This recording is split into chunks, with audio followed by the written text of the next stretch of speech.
राम राम बच्चों, कैसे हो। मैं दीपक जाखड़, व्याख्याता भूगोल, Shastri senior secondary school Fatehpur Shekhawati Sikar. बच्चों, हम बात कर रहे थे भारत की जनसंख्या संरचना की।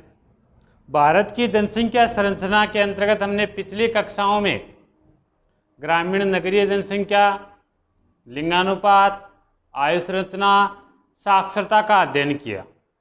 आज हम पढ़ेंगे कि भारत की जनसंख्या द्वारा कौन सी व कितने प्रकार की भाषाएं और बोलियां बोली जाती हैं, कौन सी भारत में प्रजातियां पाई जाती हैं, उनके बारे में अध्ययन करेंगे।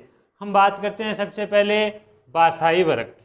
किसकी बात करते हैं? भाषाई वर्ग की। भाषाई वर्ग की बात करें तो स्वतंत्रता के पश्चात भारत के विभिन्न राज्यों को या भारत के विभिन्न राज्यों का गठन किया गया। किसके आधार पर? भाषा के आधार पर। भारत भाषा के दृष्टिकोण से देखें तो एक विविधता वाला देश है, यानी कि यहाँ पर अनेक प्रकार की भाषाएं बोली जाती हैं। भाषाई विविधता वाला देश कहा जाता है। हम बात करें एक विदेशी विद्वान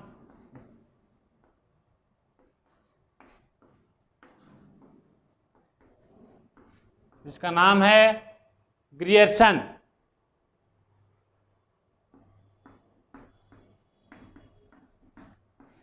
विदेशी विद्वान ग्रियर्सन के अनुसार 1903 से 1928 तक भारत में अनेक सर्वेक्षण हुए, जिनमें 197 भाषाएं एवं 544 बोलियां निकल कर आई। कितनी भाषाएं? 197 भाषाएं और 544। इसी क्रम को आगे बढ़ाते हुए भारतीय सर्वेक्षण विभाग द्वारा, किसके द्वारा? भारतीय सर्वेक्षण विभाग द्वारा कब 1961 में आंकड़े जारी किए गए। और 1961 में कितनी? 1018 भाषा एवं बोलियां बोली जाती थी। 1961 के अनुसार भारत में 1018 भाषाएं एवं बोलियां बोली जाती हैं। उसके बाद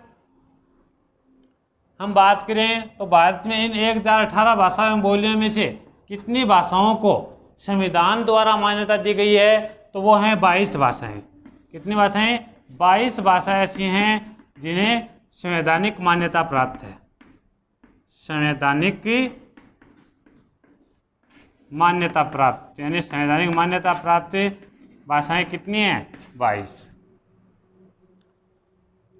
उसके बाद हम बात करते हैं कि भाषा का जो विकास है या फिर भाषा का जो सापेक्षिक महत्व है वो विभिन्न कालों में विभिन्न भाषाओं का रहा है। जैसे 9वीं शताब्दी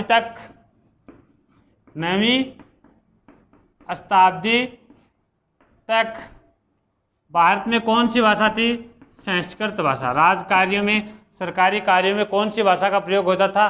संस्कृत भाषा का प्रयोग होता था। आज तो उत्तरी भारत में तो संस्कृत लुप्त के समान हो गई है। वैसे सभी भाषाओं की जननी कौन सी है? संस्कृत भाषा को ही कहा जाता है। उसके बाद मुस्लिम काल में बच्चों उर्दू व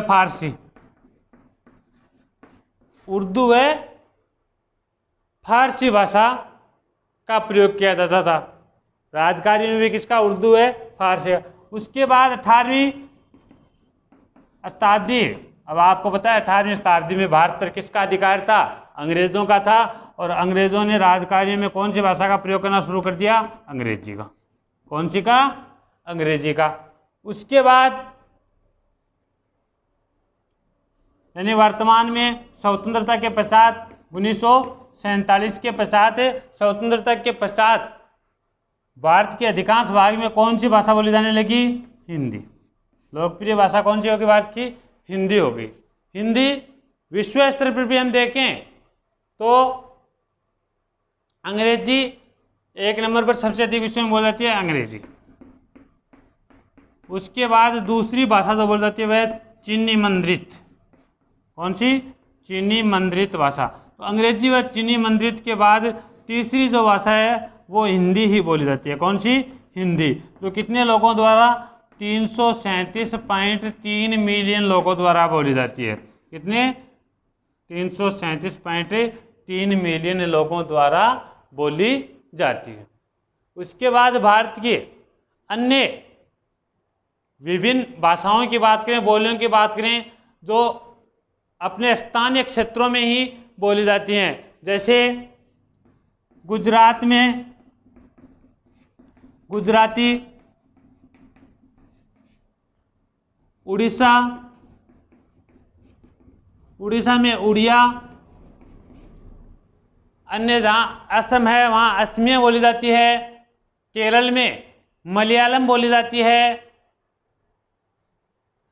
तमिलनाडु में तेलुगु बोली जाती है, आपके राजस्थान में राजस्थानी बोली जाती है, आंध्र प्रदेश में उर्दू बोली जाती है, जम्मू कश्मीर में उर्दू बोली जाती है, महाराष्ट्र में मराठी बोली जाती है, पंजाब में पंजाबी बोली जाती है। इस प्रकार अनेक भाषाएं हैं वो अपने स्थानीय क्षेत्र में बोली जाती हैं। उसके बाद ये तो काम हो गया भाषाओं का। उसके बाद हम बात करते हैं कि भारत की जो मुख्य भाषा है सबसे, वो कौन सी है? हिंदी।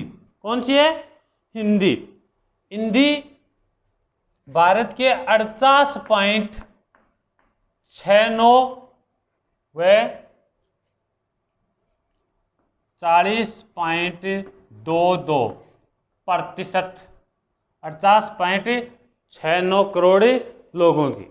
ये तो क्या है? 48.69 तो संख्या करोड़, और ये यानी कितनी प्रतिशत? 40.22% जनसंख्या की मातृभाषा है।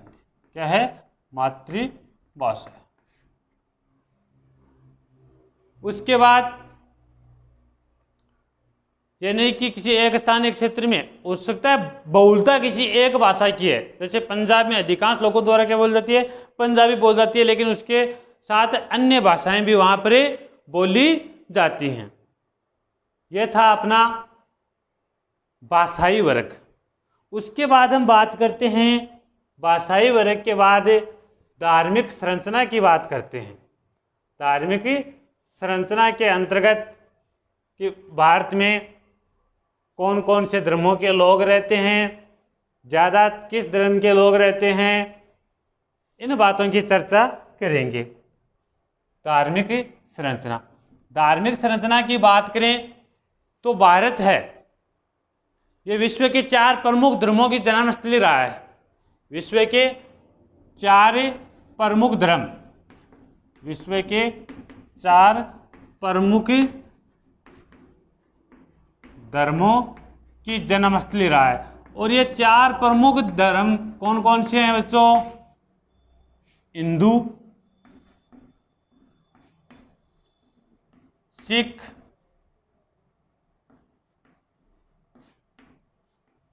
बौद्ध व जैन। हिंदू, सिख, बौद्ध व जैन, इन धर्मों का जन्म भारत में हुआ, विकास भारत में हुआ, और उसके बाद ये विश्व के अनेक भागों में फैल गए। आज वर्तमान में भी भारत में सबसे अधिक कौन सा धर्म है? हिंदू धर्म के लोग रहते हैं, और हिंदू धर्म के लोग अधिकांश होने के कारण इसका नाम भी क्या दिया गया? हिंदुस्तान दिया गया। उसके बाद हम बात करें तो स्वतंत्रता प्राप्ति से पहले भारत की जो धार्मिक संरचना है उसके आंकड़े अलग थे। स्वतंत्रता प्राप्ति के पश्चात वो जो धर्म के नाम पर विभाजन हुआ, इससे एक धर्म का बहुत बड़ा भाग यहाँ से उठकर दूसरे क्षेत्र यानी पाकिस्तान की तरफ चला गया। तो हम बात करें स्वतंत्रता से पहले की बात करें, स्वतंत्रता से पहले की बात करें तो 65% से अधिक जनसंख्या क्या थी? हिंदू थी। 65 से अधिक जनसंख्या क्या थी? हिंदू थी। और 28% के लगभग जनसंख्या क्या थी? मुस्लिम थी भारत में। कितनी? 28% के 23.7%, 23.7% जनसंख्या क्या थी? मुस्लिम थी। यह आंकड़ा कब परिवर्तित हुआ? स्वतंत्रता के बाद। स्वतंत्रता के बाद 84.1%, 84.1% मुस्लिम, हिंदू, व 14.31%, दोबारा देखना थोड़ा सा, 84.1% हिंदू व 9.8% मुस्लिम जनसंख्या। कितनी?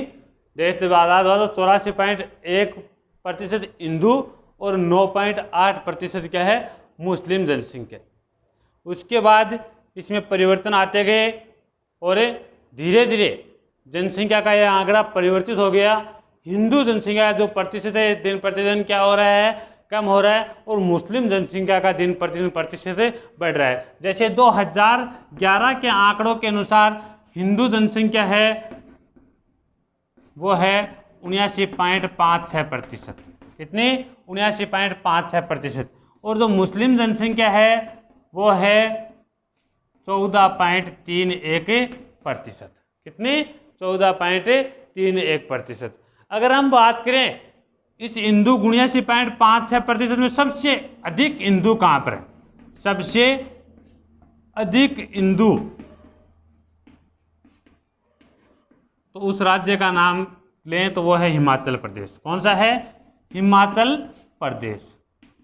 यानी यहाँ पर भारत के 95.43%, 95.43% भारत के हिंदू कहाँ पर? हिमाचल प्रदेश में रहते हैं। और सबसे कम हिंदू कहाँ पर रहते हैं? सबसे कम हिंदू हैं वो मिजोरम में। कहाँ पर? मिजोरम में। कितने? 3.4%। कितने? 3.4% हिंदू ही मिजोरम में रहते हैं। दूसरी बात, हम इस मुस्लिम जनसंख्या की बात करें तो 14.31% है। इसमें सबसे अधिक रहते हैं लक्षद्वीप में। सबसे अधिक मुस्लिम कहाँ पर है? लक्षद्वीप में। कितने? 94.92%। उसके बाद जम्मू कश्मीर में सबसे कम मुस्लिमों की बात करें तो वो कहाँ है? मिजोरम में। कहाँ है? मिजोरम में। कितने? 1.3%। कितने? 1.3%। यानी कि हिंदू भी सबसे कम कहाँ पर है? मिजोरम में। मुस्लिम भी सबसे कम कहाँ है भारत में? मिजोरम में। यानी मिजोरम में हिंदू मुस्लिम इन दोनों के अलावा ही कोई दूसरा धर्म, और वो कौन सा है? ईसाई। यहाँ की 87.16% जनसंख्या। कितने? 87.16% जनसंख्या मिजोरम की क्या है? ईसाई।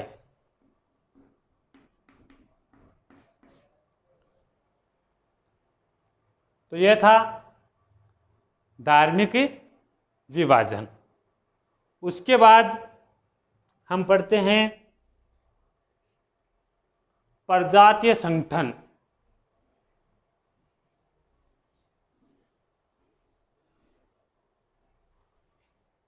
प्रजातीय संगठन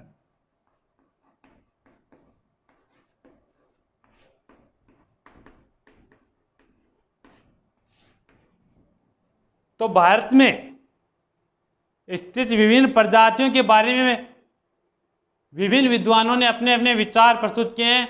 और उसमें से एक विद्वान है जिनका नाम है B.S. गुहा।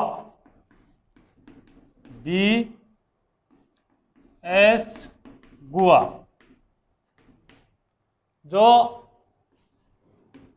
नृतत्व शास्त्री हैं और 1944 में 1944 में भारतीय पुरातत्व विभाग के निदेशक थे, पुरातत्व विभाग के निदेशक। और 1944 में पुरातत्व विभाग के निदेशक पद पर रहते हुए भारतीय प्रजातियों को 6 भागों में बांटा। कितने भागों में बांटा? 6 भागों में। और ये 6 भाग कौन कौन से हैं? नंबर 1 है निग्रिटो, नंबर 2 प्रोटो ऑस्ट्रेलाइट,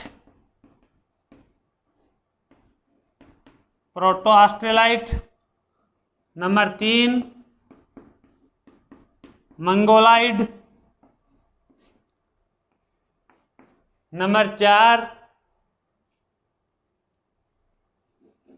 भूमध्य सागरीय प्रजाति,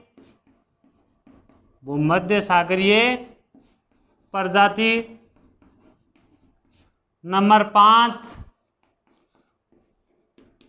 चौड़े सिर वाली प्रजाति, नंबर 6 नार्डिक। कौन सा है? नार्डिक। तो ये 6 प्रजाति संगठन में। सबसे पहले हम बात करते हैं निग्रिटो प्रजाति की। निग्रिटो भारत की मूल प्रजाति मानी जाती है, लेकिन कुछ पश्चिमी विद्वान मानते हैं कि निग्रिटो प्रजाति है वो भारत में कहाँ से आई? अफ्रीका से आई। कहाँ से? अफ्रीका से आई। और अफ्रीका से आने के बाद दक्षिणी प्रायद्वीपीय भारत के घने जंगलों में रहने लगी। इसकी अन्य विशेषताओं की बात करें तो जो निग्रिटो लोग हैं वो कद में छोटे, इनका सिर छोटा व गोल होता है, जो चेहरा है वो सपाट होता है, कद में छोटे होते हैं, इनका रंग काला होता है। इनके अलावा हम प्रोटो ऑस्ट्रेलाइट प्रजाति की बात करें तो प्रोटो ऑस्ट्रेलाइट प्रजाति है, इसकी उत्पत्ति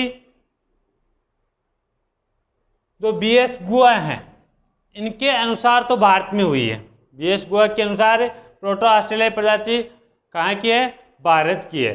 लेकिन एक अन्य भूगोलविद हैं प्रोफेसर हर्टन, और वो प्रोफेसर हर्टन कहते हैं कि प्रोटो ऑस्ट्रेलाइट प्रजाति है वो कहाँ से आई है? भूमध्य सागरीय क्षेत्र से आई है। कहाँ से? भूमध्य सागरीय क्षेत्र से आई है। उसके बाद इनकी विशेषताओं की बात करें तो ये लोग कद में नाटे, इनके बाल घुंघराले, होठ मोटे और रंग इनका गहरा भूरा होता है। मंगोलाइड की बात करें तो मंगोलाइड प्रजाति को विद्वानों ने कहाँ से आए हुए माना है? चीन व मंगोलिया से। कहाँ से? चीन व मंगोलिया से। चीन व मंगोलिया से आई हुई माना है। उसके बाद मंगोलाइड प्रजाति है, इसको 2 भागों में बांटा है। एक तो पूर्वी मंगोलाइड, दूसरी तिब्बती मंगोलाइड। कौन सी? तिब्बती मंगोलाइड।